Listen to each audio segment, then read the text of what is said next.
Okay, so we left Jefferson City, day 12, and Missouri is a lot like Pennsylvania in the sense that it's got a lot of hills, but it's also just some lush green lands, and it's a pretty nice area and whatnot. So it was a really enjoyable ride, and I felt at this point, since we got to stay in that house and I got some good meals that day, and I really did feel like that was the smartest decision to take off the rest of the day before, just stop riding flat out and let my body catch up.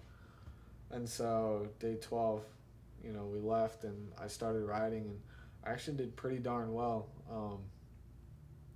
I guess we didn't climb that much that day. It was only like 2,000 feet of climbing, or maybe 2,500 feet of climbing, but it was good. It was like an average day's ride, and my average speed was really boosted up, and I did pretty darn well. We got to Warrensburg, got to stay at that antique car place, which was pretty cool. The guy there is super humble dude. I actually never got to meet him in person. We talked to him over the phone and whatnot. John got to meet him, but I didn't get there till after the shop was closed, so I missed the opportunity to actually meet the guy. But he told us we could camp out there, and it was funny because like we got there and immediately there was somebody across the street like watching us, and we're like, like what's going on, like, and I had a hunch like this dude must know the people that work at this shop, and he's like, why are these kids out here in front of it, like what are they up to? And so we kind of waited around to see what he was doing, but he was waiting to see what we were doing. So we finally were just like, whatever, like if he calls the cops, he calls the cops, because we had permission to be there and whatnot. So we just went around the side of the building, started to kind of set up our campsite, whatever we were going to do that night.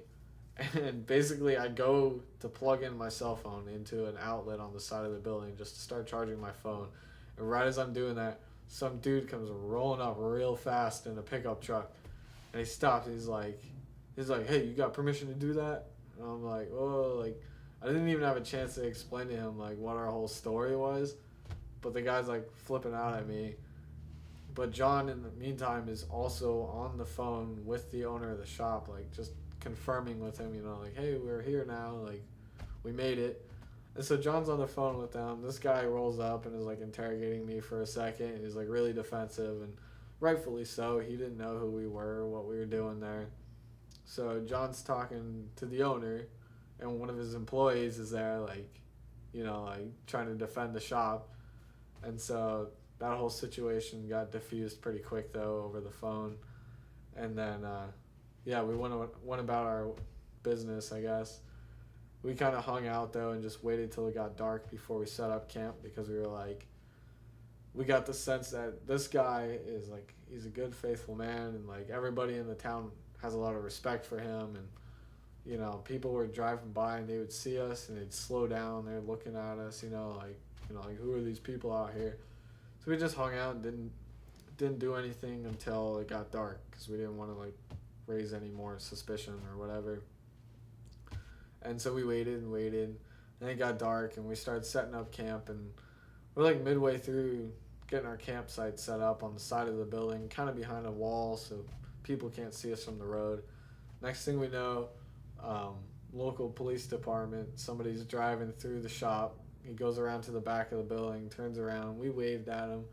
He comes back up and he stops, and he's like, what are y'all doing out here? And we're just like, the owner said we could camp out. I know it's a little weird, but he said we could camp out on the side of his building for the night and everything.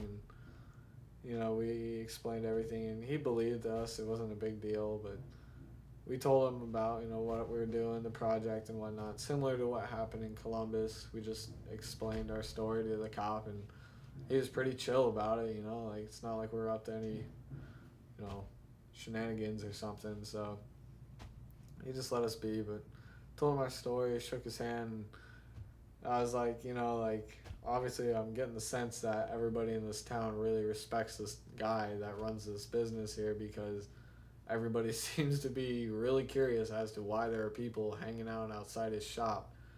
And the guy was like, yeah, he's a good Christian man. Like, everybody respects him. So that was kind of cool, like, fully understanding that everybody in this town likes this guy, and I really wish I had gotten to meet him. Probably gonna send him a letter, at the end of the trip, really thank him for letting us stay there and everything. But yeah, mostly uneventful day. The ride was easy. Getting to that place though was interesting. It was cool to stay at a antique car place. Like you don't get to see many of those. So yeah, that was day 12. And we got pictures of some of the cars. And we got pictures of the cars. Go on Facebook, check those out.